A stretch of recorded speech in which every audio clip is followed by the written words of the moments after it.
Hi, I'm Meredith Barber, and I am the interim minister here at Horizon. I'm delighted to welcome you to our worship service this morning. If you'd like to learn more about our church, please visit our website, horizonuu.org. We also invite you to our virtual coffee hour after the service, the link for which can be found on our website.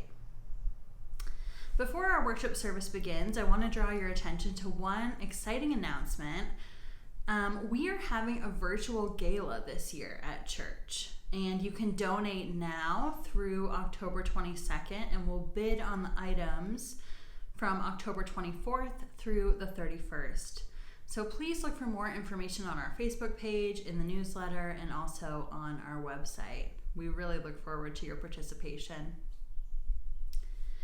Additionally, October is LGBTQ+ History Month.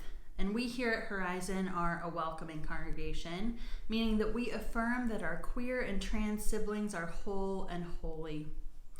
This month marks National Coming Out Day. It was October 11th, a day when many people have taken risks of safety and security to be who they are.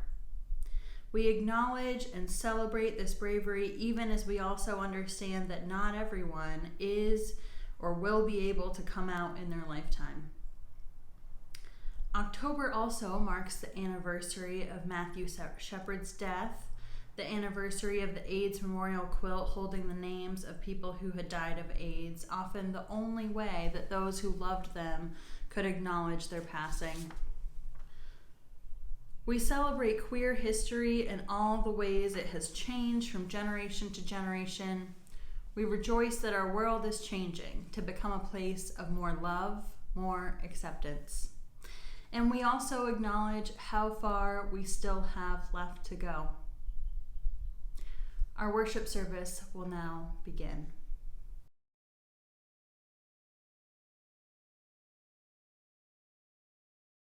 Our call to worship this morning comes from the writings of the Reverend Lynn Cox. Spirit of life, who draws us together in a web of holy relationships, make your presence known with us and in us and among us. Remind us that we are not alone in history. Remind us that we are not alone in joy and wonder. Let our hearts beat in diverse and harmonious rhythms. And come, let us worship together.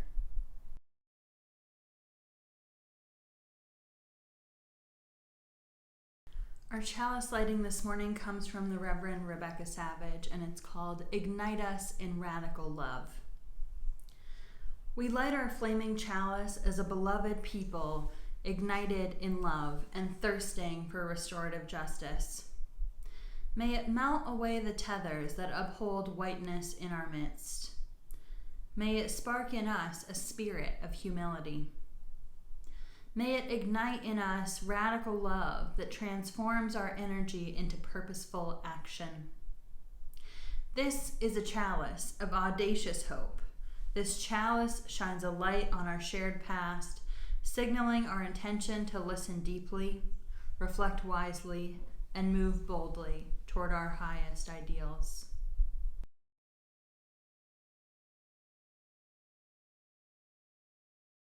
I invite you to join in saying now the words of our affirmation.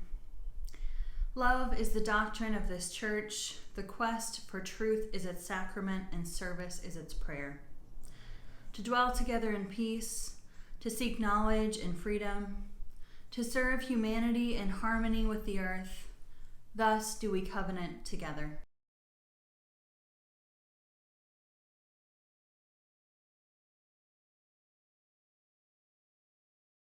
Come, come, whoever you are, wanderer, worshiper, lover unleaving, ours is no caravan of despair. Come, yet again come. Come, come, whoever you are, wanderer, worshiper, lover unleaving, ours is no caravan of despair. Ours is no caravan of despair. Ours is no caravan of despair. Wanderer, Yet worshiper, again lover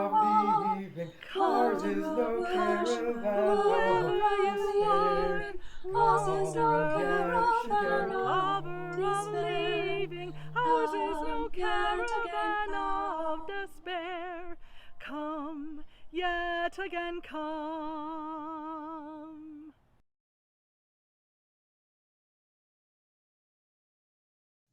Stay off the lawn. No dogs allowed. No shoes on the furniture. These are just some of the rules that we live with, and rules are all around us. Some rules are written down like the ones you see here, and then some rules you just learn, like it's impolite to take the last piece of cake. If your dog is barking, mute yourself on Zoom, and don't have a meeting late on Friday afternoons. Our church has rules that are written and unwritten too. Like, for instance, an unwritten rule might be don't make loud noises during the worship service. So here's what's special about Unitarian Universalist churches. We UUs, we have more than rules. We have what are called covenants. So before we talk about covenants, I'd first like you to think about a group where you feel loved, respected, and connected. Maybe it's with your family. Maybe it's with your teammates, or maybe it's with your friends at church. We would like Horizon to be a place where people find it easy to connect with one another, where they can be brave enough to say what they think and to talk about things that are deep and meaningful and where they feel part of the community. A covenant is the promises we make to each other to make that happen. It's the promises we make to each other about what we're going to do and how we are going to behave when we're together. When we follow the promises we make together, we are covenanting with each other. So sometimes it's tricky to understand the difference between rules and covenants. As I said before, we live in a world full of many different rules. So this is what rules look like. Rules come from outside the people in the group. And the people in the group probably didn't even have a say in what the rules are. So now here's a covenant. A covenant comes from us as a group because we help decide what the covenant says. We are asked again and again if we agree with it, and the covenant can change if it no longer meets our needs. A covenant also links us together in relationship and is the bond that keeps us together. Another wonderful thing about covenants is that when new people arrive, they are also brought into the covenant, and they also get to decide if they agree with it, and they can help change it if it's not working. Last of all, even though a covenant comes from the group, it lives inside each of us. A covenant is not about what I want, but what we want. So sometimes a person falls out of covenant because they broke their promises to the group. The covenant keeps us accountable to the group and calls us back again and again into community.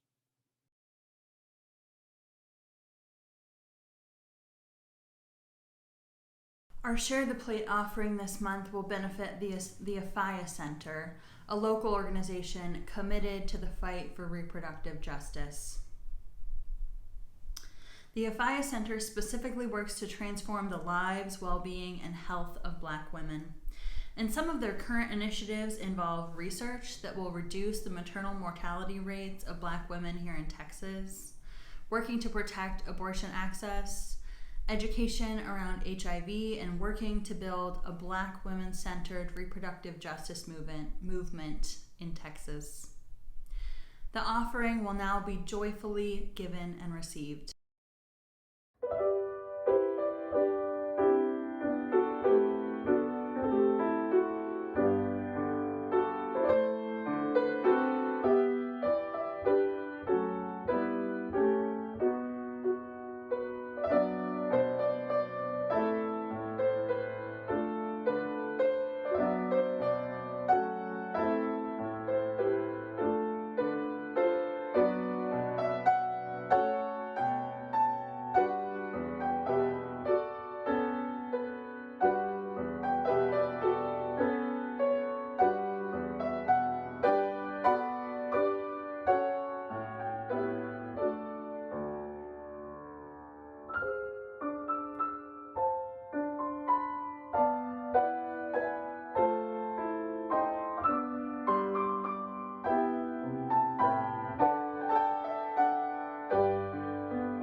Our first reading this morning comes from Genesis chapter 9, verses 8 through 16.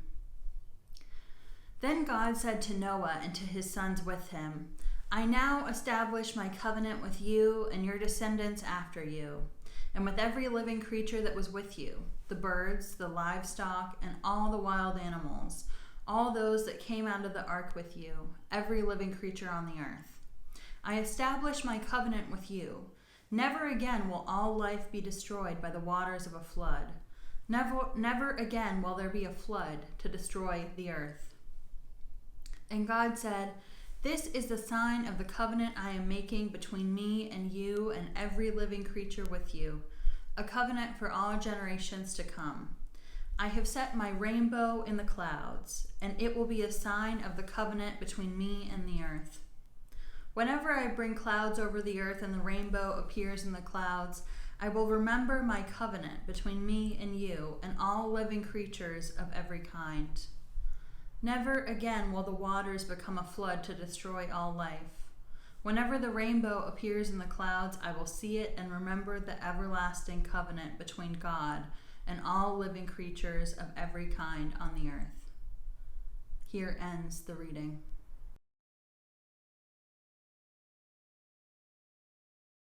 I invite you to join me now in a moment of meditation or prayer.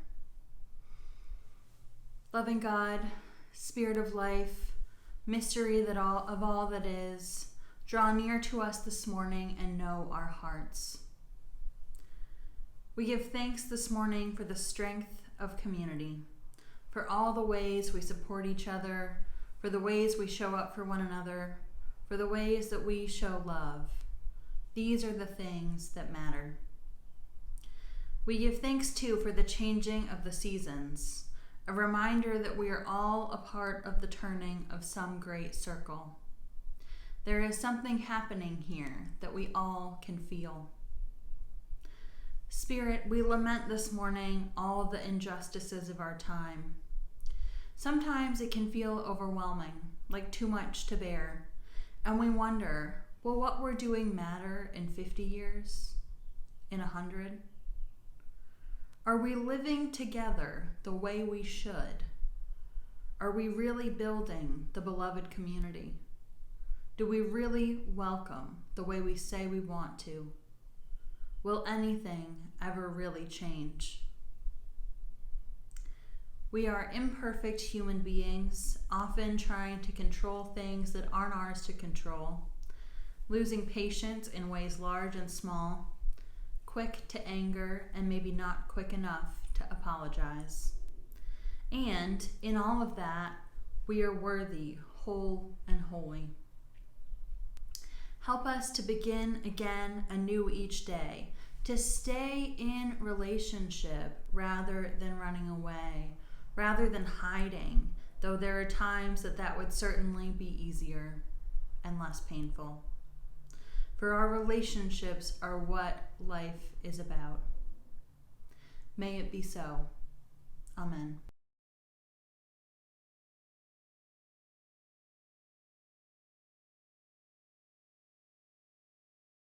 Spirit of life, come unto me.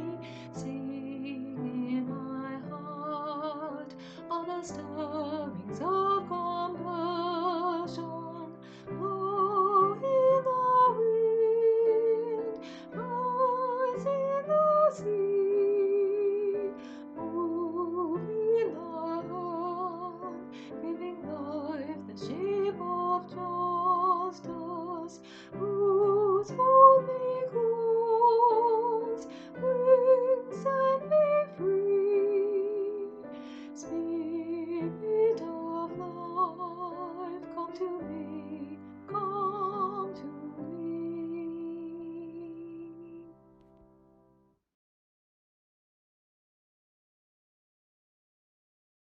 Our second reading this morning is called A Covenant Invites Relationship by Lisa Ward. A creed creates a static truth, something that does not incorporate new insights and realities. A covenant is a dance of co-creation, keeping in step with one another in the flow of our lives. A creed seeks uniformity and a unison voice. A covenant seeks harmony and a shared voice. Sometimes we may arrive at a unison, but it is not required. A creed gives authority to the statement. A covenant gives authority to shared intention. A creed creates an us and them. A covenant invites relationship. A creed is a prescription that must be relied on. A covenant relies on the treasures of shared truth. The overall trust within this covenant is in the truth, capital T, something which no person can fully see, yet something which each and every person can come to know. In glimpses, in another stories, in epiphanies. Truth is ever changing in our seeking to understand because of our limited perspectives. We grow into a deeper sense of meaning of all things when we take our journey seriously, with full heart and mind. The courage within this covenant is in the acceptance and celebration of life, with all of its challenges, pain, ironies, and joys. And the sacrifice within this covenant is in the letting go of dogma, of assumptions, of control, and giving over to a greater wisdom which comes to us in bits and pieces. The task of this covenant is to take responsibility for the freedom we espouse.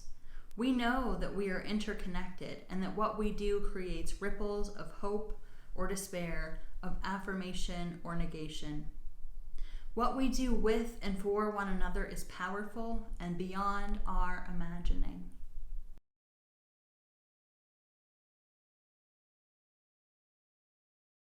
I did a friend's wedding at the end of July, and it was funny because I was both a bridesmaid and also the officiant. It felt like a signpost of the stage I'm at in my life, and also a public recognition of this call that has been with me for so long. Becca is my best friend from college, and we were roommates throughout our time there. So we sat down, her and Jack, about a month before the wedding, over a Zoom call and began talking things through. I asked them, especially when it came to their vows, what is it that you would like to promise to each other? This is a lesson I learned from the Reverend Gary Smith at Harvard during our preaching class, that it's essential to remind people that the commitment they're entering into is a covenant, the promise of a lifetime. Marriage is a binding, legal, spiritual commitment, and it matters that we make this commitment in front of others. Covenant quite literally means a promise from the heart. It is a question that's echoed in my head for years. What is it really that we can promise to other people when so much around us is uncertain? When I think about trying to trace the roots of our covenantal faith, I am reminded first of the Hebrew scriptures and the covenants that God makes with people. Now, I know that not everyone loves Bible readings, and I get that. There was a time when I felt the same way. But I'm trying to bring a little bit of biblical scholarship to this conversation because, one, I think it's interesting, and two, because I think it's important to understand some of the context in which our covenants are made. I find that it's key to remind ourselves that we're just introducing concepts, and I invite you to hold them as loosely as you wish. Different scholars will see this from a variety of perspectives, but many believe, and I was taught, that covenant, promise, and God's plan to bless humanity are the central themes of Genesis 1 through 11, as well as the first 5 books of the Bible known as the Pentateuch. This theme of covenant and blessing repeats again and again and again. The idea, as I understand it, is that God created the world and loves it. God wants to bless God's creation. And God appointed humans to help do so.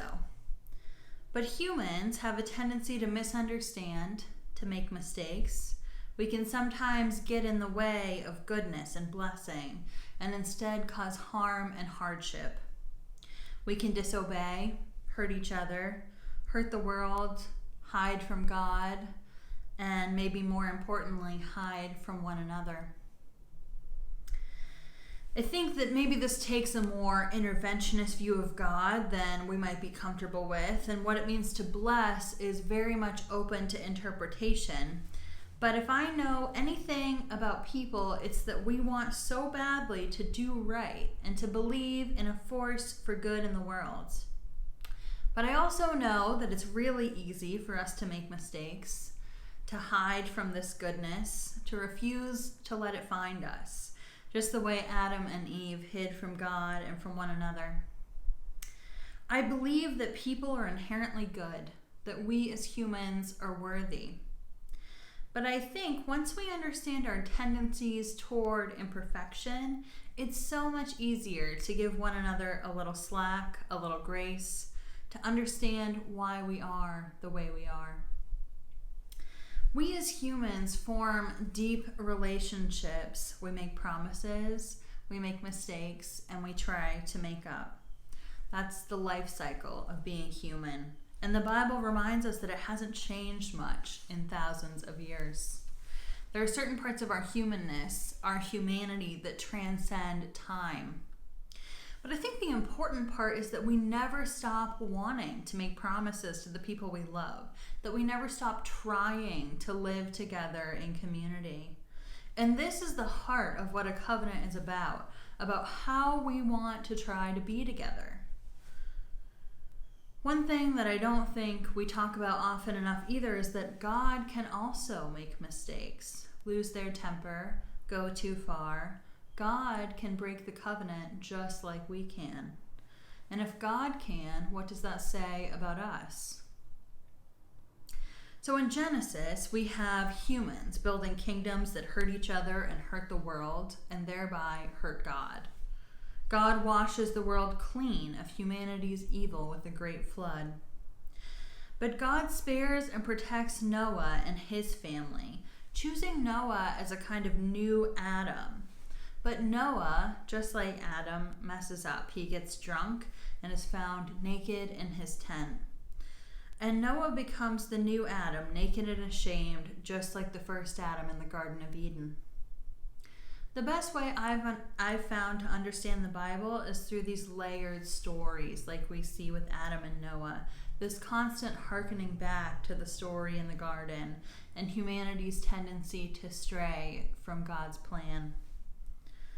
Many of us, myself included, probably grew up hearing the story of Noah's Ark as a peaceful story about animals on a boat that's told to children.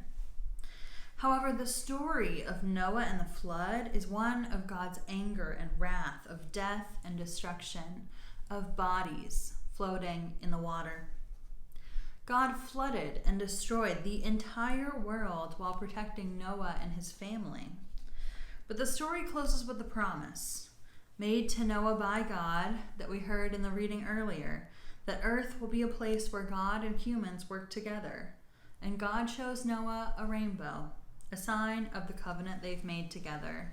And the rainbow is an acknowledgement that God too will remember the covenant, that God went too far with the flood and won't do it again. So what might this mean for Unitarian Universalism today? First, I think we can understand that covenant is a partnership. In the Hebrew scriptures, it's a partnership with God where humans help to bring good things into the world. And for us, we are in partnership with one another, with this faith community, to do good in the world, to create justice, to live the way we want to. But humans are confusing and tricky, and we don't always want to be in relationship with God or with one another. And we can easily misunderstand the goodness that can be found from being in relationship. I believe that's what the idea of God can represent, is a deep relationship, one where we keep trying again and again and again. In the world of the Bible, it's not just a few who've turned away from God, it's the whole world who've abandoned the partnership. So God decides to find a smaller group of people and makes a new covenant. God makes some promises, and the people make some too. And God's plan is eventually to bring the whole world into this partnership. And I can just hear our atheist friends getting so frustrated with all the mention of God here, and I understand that. What does this have to do with us as Unitarian Universalists, especially for those of us who consider ourselves very much post-Christian? And I would argue that the idea of covenant is almost more important, because we are in partnership with one another, with the people we worship with and eat and serve with the people we argue with and love with and pray with the people right in front of us that we have to face. A colleague told me last week that he wants his congregation to feel bound by the covenant that they've made together. And yes, I want us to feel bound, held by the promises we make to one another. I think of it like a knot, sometimes snarled, often messy, tangled, just the way our communities truly are. But they hold together tightly, and when they're pushed and pulled, they can tighten rather than fall apart. I believe in you and your ability to tighten. One of the experiences of being a Unitarian Universalist that I think is widely relatable is trying to explain to someone who knows nothing about us who we are. We each have our own UU elevator speech, which usually goes something like, we're a covenantal faith rather than a creedal faith. And when people wonder what that means, for us, how we are together is more important than what we believe. We think about what values we want to uphold as a community. In the words of Lisa Ward from the reading we heard earlier, a covenant leaves room for chance and change. It claims, I will abide with you in this common endeavor, be present as best as I can in our becoming. A creed creates a static truth, something that does not incorporate new insights and realities. A covenant is a dance of co-creation, keeping in step with one another in the flow of our lives. A creed invites an us and them. A covenant invites relationship. The other piece that I think is important here, and we'll talk more about this in next week for part 2, is that we're a faith tradition based on what's called congregational polity. And this came out of something called the Cambridge Platform in 1648. We UUs traced our religious ancestry from the Puritans, who came to this country seeking religious freedom. During this time in Massachusetts, the Congregationalists were in conflict with the Presbyterians. Congregationalists believed that the authority of the church resided with the congregation. And Presbyterians believed that there should be some sort of central authority, which for them was a bishop. The idea of covenant is central to our governance model. In many ways, that's what sets us apart from other traditions. There's only 4 other Christian denominations that have congregational polity the way we do. The Southern Baptists, the United Church of Christ, the Disciples of Christ. And though we're not Christian, this is where our historical roots are. I remind us of this not because we're special or somehow superior, which is an idea I think can float around Unitarian Universalism sometimes, but because the structure is a little bit unique. If you're talking to a friend who's not familiar with Unitarian Universalism, you'll usually get a couple of reactions to our way of doing things. And one is, wow, that's so cool that the congregation gets to decide things. And the other is, so how does that work exactly? Well, the reality is that when the authority lies in the congregation, how the congregation behaves with one another becomes so much more important than when there's a leading body setting the tone. We're figuring it out ourselves on this spiritual journey we call life, and we've committed to being in relationship with one another.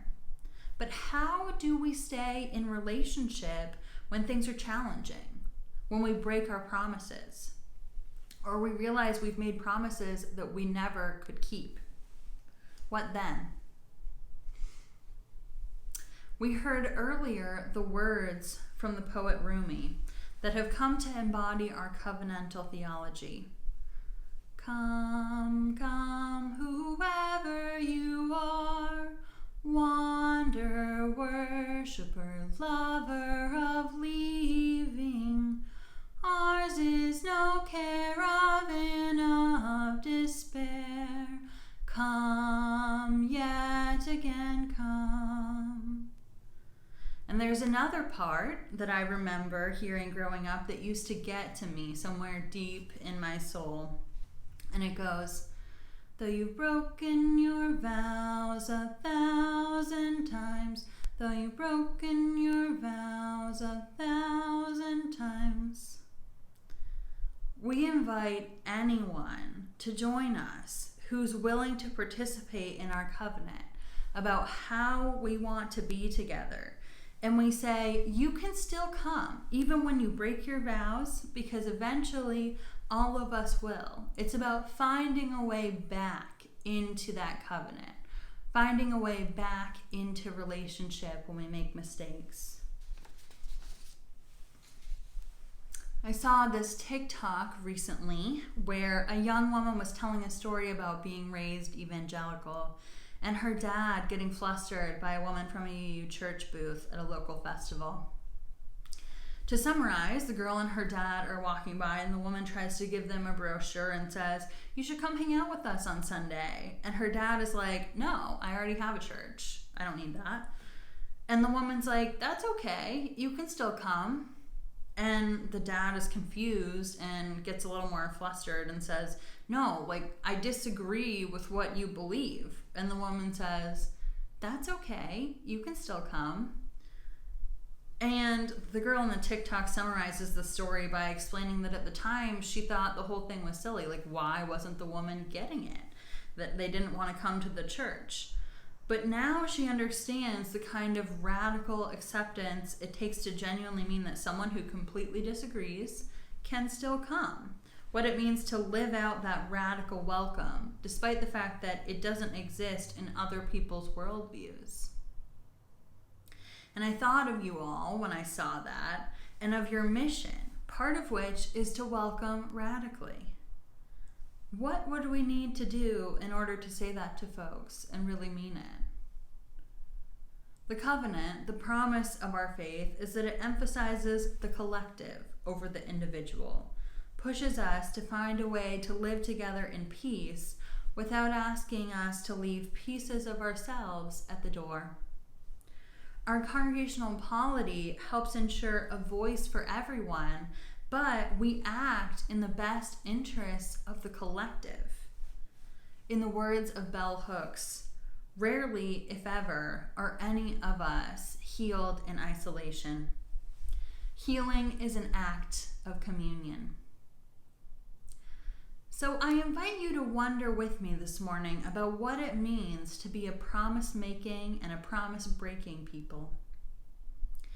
If it's how we are together that's most important, how exactly do we want to be? What promises of the heart are we willing to make? What are our commitments? What values do we uphold here in this religious community? Because in the beauty and confusion of our tradition, it is us that gets to decide. May it be so. Amen.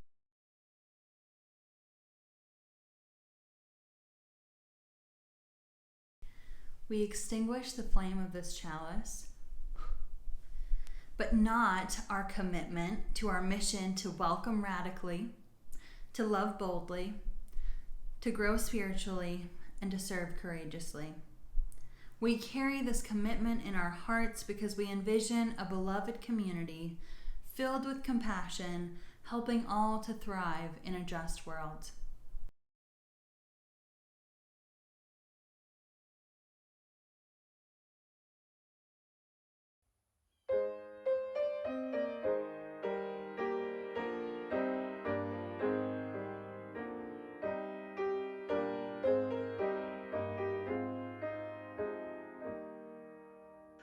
Wake now my senses and hear the earth call.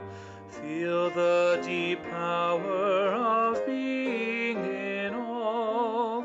Keep with the web of creation your vow, giving, receiving as love shows us how.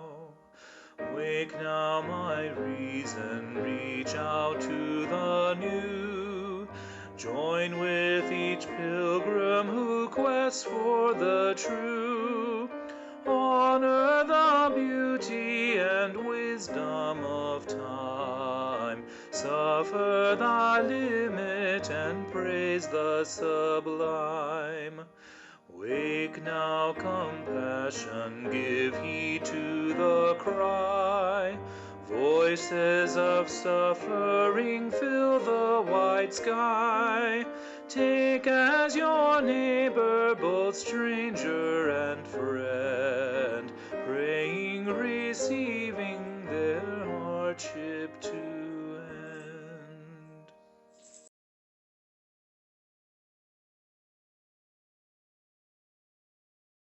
Friends, as we go forth from our time together this morning, I invite you to stay in relationship, despite the challenges, to keep going, to dig deeper, to love one another. May it be so.